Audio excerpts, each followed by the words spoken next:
Nako po, ay matindi ho ito. Sara Sayad Lustay Duterte. Nagalit, bigla hong nagwala at hinagis ng laptop ang kanyang abogado. Ano ang nangyari? Alright, welcome back to my YouTube channel. I'm Andy's Vlog. Mga kaibigan, mainit-init pa. Kakaiba ho ito.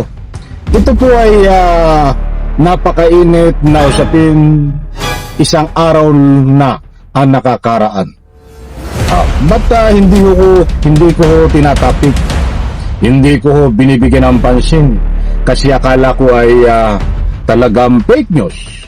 Subalit may lumabas yung balita kagabi na kinumpirma, tinalakay, binigyan ng pagkakataon para ipaliwanag itong pangyayari na paghagis ng laptop sa isang abogado ni Sara Sayad Lustay.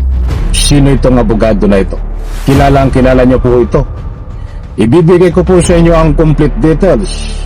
Isang like muna sa video na ito kung nagustuhan niyo po. Please subscribe my YouTube channel. Eto, matindi ho mga kaibigan. Talagang sinumpong na naman itong si Sara Sayad ng kanyang sayad.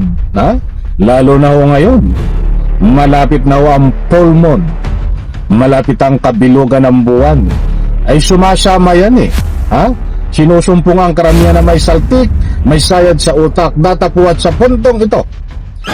Ang pag-usapan po natin ay ibabahagi ko po sa inyo itong kumalat sa social media at sa malaking radio station na balita na itong si Sara Sayad Lustay ay nanghagis ng laptop sa kanyang abogado dahil dito ho sa issue na siya ay hindi na kayang ipagtanggol. Ay ano ang gagawin ng abogado kung talagang matibay ang ebidensya sa iyo, Sara Sayad Lustay? Alangan naman mag-invento siya ng mga ebidensya. Kasi lumalabas ho dito ay nagalit si Sara Sayad Lustay dahil nakalusot ang impeachment diyan ho sa Kamara at malapit na ho ang pagbutuhan para iakyat diyan ho sa Senado at litisin. Isang dahilan din po kung bakit nagalit si Sara Sayad Lustay sa kanyang abogado, nagwala at nanghagis ho ng laptop. Ito ho, mga kaibigan, agis daliti. Abogado na yan si Attorney Kapunan. But bueno, medyo against the light dito sa aking parking. Pa-plus ko na lang po sa screen. Mayroon po itong video titingnan po natin kung ma-play maya-maya. Kasi itong DCMM nagka-copyright po ito ito na lang po muna ipapakita ko. Nandyan sa plus, naka-plus sa screen. Attorney Pua, tinamaan ng laptop sa ulo. Ay medyo masakit-sakit yun. Ikaw ba naman ang hagisin ng laptop? Tatamaan ka sa ulo. Nandyan po ang katunayan, buhat po dyan sa DCMM. Yan pong nakikita nyo sa larawan ay itong si Attorney Kapunan. Babasahin po natin ang nilalaman ito. Muli kong ulitin, Attorney Pua, tinamaan ng laptop sa ulo. Hindi ka naman tatamaan ng laptop sa ulo kapag hindi ka hahagisin. Datapuat sa puntong ito ay naayon po sa balita, mismong si Sara Sayad Lustay ang nanghagis ng laptop kay Attorney Pua. Ito po, babasahin ko po buhat sa DCMM. Ito, pinuna ni Attorney Lorna Kapunan ang umano'y nagbabagong messaging ng defense team ni Vice President Sara Duterte kaugnay ng posibleng pag-akyat ng impeachment case sa Senado. Ay nahalata siguro ni Attorney Kapunan bakit pabago-bago ang messages nitong at paliwanag nitong si Attorney Pua. Para sa lubos niyo pong pangunawa, kapit, Huwag po kayong aalis. Ito po ang karugtong.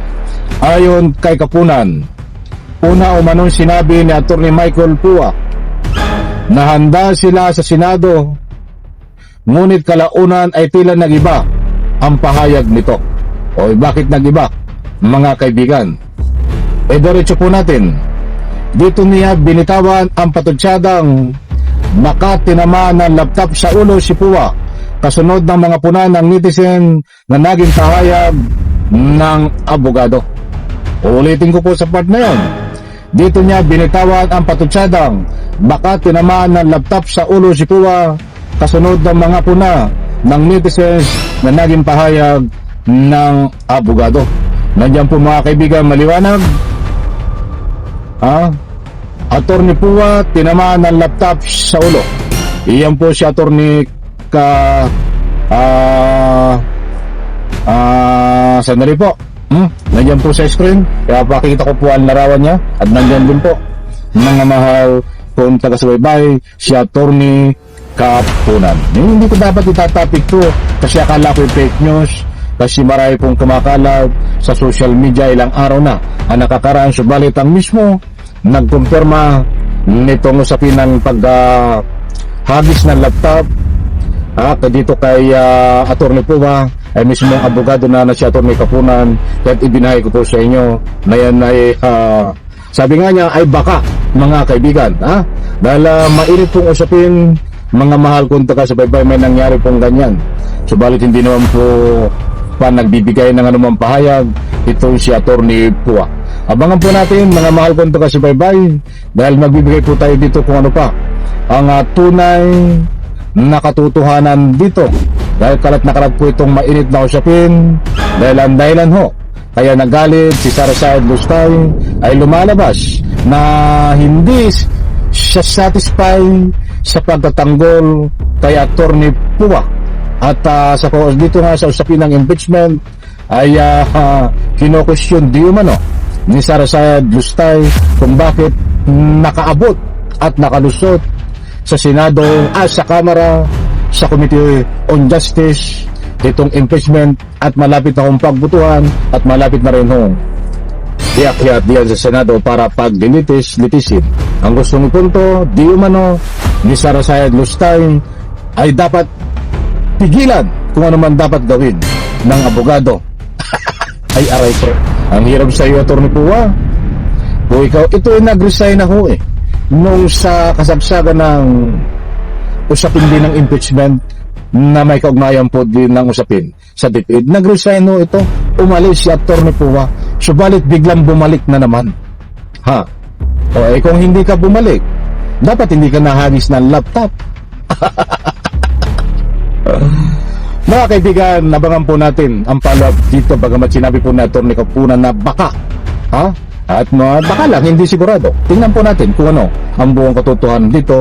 At tingnan nyo po, kahit saan po kayo umikot sa malaking stream media, social media, ito po ang mainit na usapin na paghagis ng laptop kay Attorney Pua, at nagalit nagwala si Sara Sayad Lustay. Bukol ho may bukol daw dito mga kaibigan, si Sara Sayad Lustay ho sa ibang country. Hindi po natin alam kung kailan siya babalik. Baka ituloy na magtago. Kaibigan, isang like, isang share sa video na ito. Salamat po.